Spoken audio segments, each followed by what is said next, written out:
In today's video, I'm going to teach you how to enable Java support in the latest Microsoft Edge browser to run old websites. If you have some older sites that rely on Java, you might have noticed that they don't work properly with newer browsers.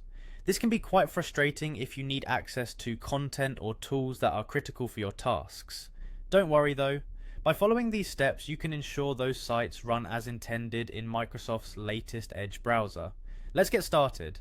First, begin by opening Microsoft Edge. Once you've got the browser up and running, look to the top right corner of your screen where you'll see a three-dot menu.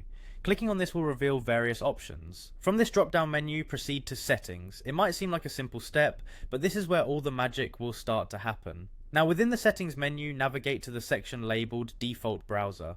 This section holds the key to allowing older technologies to run correctly. Here, you'll spy an option that says allow sites to be reloaded in Internet Explorer mode. This is vital for rendering older elements like Java, and it's turned off by default in Edge. You'll need to change this setting to allow. Once you've made this adjustment, Edge will instruct you to restart the browser for the changes to take effect.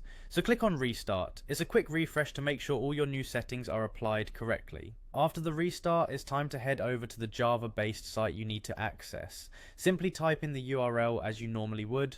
With the site open, return to the trusty three-dot menu yet again. This time you'll select Reload in Internet Explorer mode. This option essentially forces Edge to emulate a live Internet Explorer environment temporarily, giving it the capability to support older plugins and run necessary scripts like Java. When you select this option, a prompt might appear asking for permission. If this happens, simply click Allow.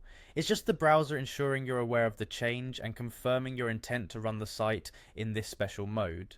Finally, if Java is installed on your machine, it should begin operating within this embedded Internet Explorer engine. You should now be able to access the full content and functionality of the site without issue. If you run into any problems, make sure your system's Java is up to date, as this can sometimes cause hiccups even within compatibility mode. And there you have it. By taking these steps, you've enabled your Edge browser to support Java on those older, finicky websites you need to access. This should help you get back to browsing with ease and efficiency. Thanks for watching, and we hope you found this guide helpful.